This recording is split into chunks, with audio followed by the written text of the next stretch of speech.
خۆشتان لەبێ خوێندکارانی قۆناغی چوارەم خوێندکاران ئێمە ئەمڕۆ باسی وانەیەک دوو بابەتتان بۆ ئەباسەکەم لەم ڤیدیۆ وە کۆتایی بەوانە سەرجەم بابەتەکان ئێنین ئیشەڵڵا ئەمڕۆ ئیتر بوانی ماتماتیک تەواو ئەکەین ئەوی چییە all of you open your book in page 226 we talked about new subject lesson 4 we have perimeter and also we talked about another subject in page 228 is area. Now we have a perimeter. We have this important note. To find perimeter each shape or polygon you must add length side. You must add all lengths of side. كات أتواني رجية كم هالبكار بين كشدني أشواني رجي دوم إساكا من بود باسكم شرجاكا كشيء كبزلة rectangle square باسكين باشا. From this example أسكت find the perimeter. داي شيء لكا داي perimeter لكا شود لكا. We have a rectangle. We have three sides. The rectangle consists of three sides. And giving us the length of three sides. وهاد رجي هرسلا كجرابة من. To find perimeter of the triangle you must add in all lengths of side كاتا. بودو زينوي perimeter لم سيغوشيا يكسر ورا هرسلا كدرجي هرسلا كوكرو. 3 plus 2 plus 4.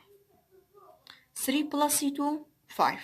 5 plus أتواني شي بكيت وكو expression شاي مانكا 3 plus 2 5 5 plus 4 equal 9 so the perimeter of the triangle is number 9 كاتا perimeter بوم سيغوشيا كاتا number 9 we have a square مادام چوار لايا چوار گوشه دو رقم هي رقه يكميان هي رقية كمان. To find perimeter you can add in all side all lengths of side كواتا رقية كم لك بودوزنو perimeter لا سكويركا چيا ورا درجي هر چوارلاكا كوكرو 2 plus 2 plus 2 plus 2 2 plus 2 4 هابم جورة تويمكي 2 plus 2 4 4 plus 4 equal 8 so the perimeter of the square is 8 أما رجاية كمو and the second way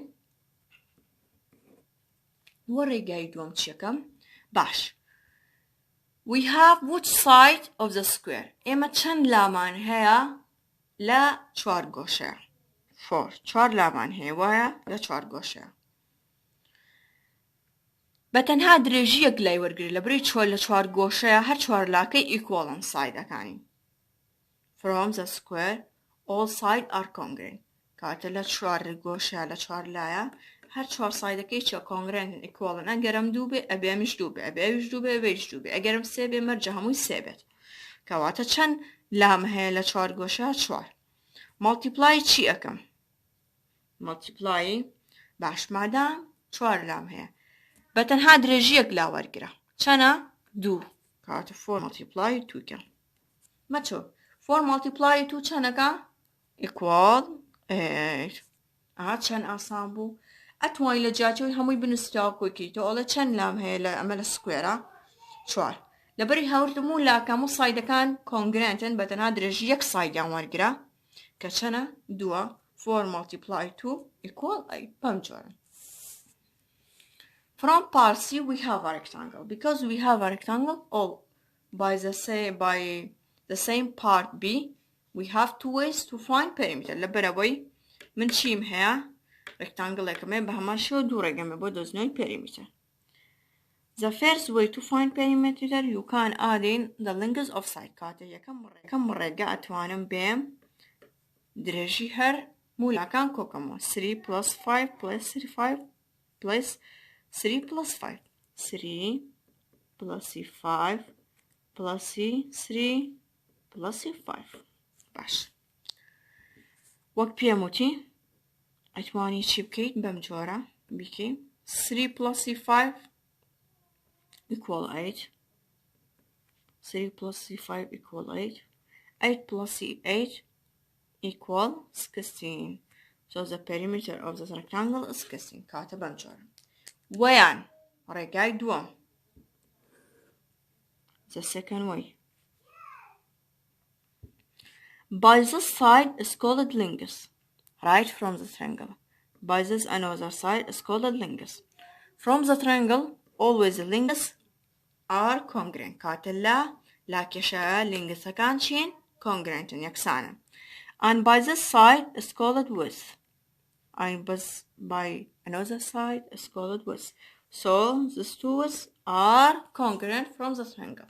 كواتا مادام دريجة كان يكسانا بيكتر و پانيا كان يكسان يكتر بلام اگادار با ام پانيا يكساني بام دريجة و ام دريجة يكساني با پانيا بتنها دريجة كان يكسان بيكتر و پانيا كان يكسان بيكتر كواتا استا لم ركتانجلا چن لنگسم هيا دو وايا اما بو دوزينوي پيريمتر چن لنگسم هيا لم ركتانجلا دو درێژی یەگەرێکێک لە لنگسەکان وەرگە چکە هەردوو لنگسەکە ئیکۆڵە درێژی یەکەمی کیان چەنە 5 کاتە 2 مڵتیپلای 5 ئەەکەم بیکە براکێتێکەوە ئەنجا چی دانی ئەدیشن دانی باش براکێتێکی کەم بۆ بکەرەوە چەند وتسم هەیە چەند پانیم هەیە لە ڕێکتانگڵایە بە هەمان شەو دووم هەیە یاک و دوو وایە درێژیەکی کیان چەنە 3 کاتە 2 مڵتیپلای 3 ئەەکەم باش probability 2 multiply 5 10. 2 multiply 3, 6. Right? After that, adding 10 plus 6 equals 16. كواتا ليريا كرديا شانزا ليرشا كرديا شانزا. أما لركتانجلا بمجوري لسكويرشا همو سايدا كان يكون بهمان شو ليريا تشيم هيا سكويركم هيا. We have two ways. The first way you can adding the lingus of side. 4 plus C4 plus C4 plus C4. أما هم كوكينا أنا 4 plus C4 8 plus C4 12 12 plus C4 16 رجع دوام يشي أكي چند لام هي we have which side because all sides are congruent from square 4 side 4 to multiply the side is the lingus of any side is number 4 4 multiply 4 equals 16 كاتبها ما نشوف كده شانزة كاتبهم جوري خن كاران إما بيريمتر أدوزينا وانا باشا إسافر بوين شون بيريمتر أدوزينا وانا أتواني هر رجاء كان بكاريني راسته هيش كشيني بهمان شهر أتواني بي وكو صلاني بيشو كوي كي تواني بيوزناك أم رجاء أجر حس كي تاق حزل أم رجاءنا وبكاري بيني وأجر رجنا أتواني أمش بكار بيني أمشان هراسة هيش كشريك مانيا أما بابتي كان ين بو بابتي كتير أويشيا area چیم هی رو برم هی how finding area اما چون ین رو بر ادوزین آنه باشا باش to find area سرکه we have example to explain how finding area اما example اکمان هی با اوی رونی کینوانه چون رو بر ادوزینوانه باشا باش we have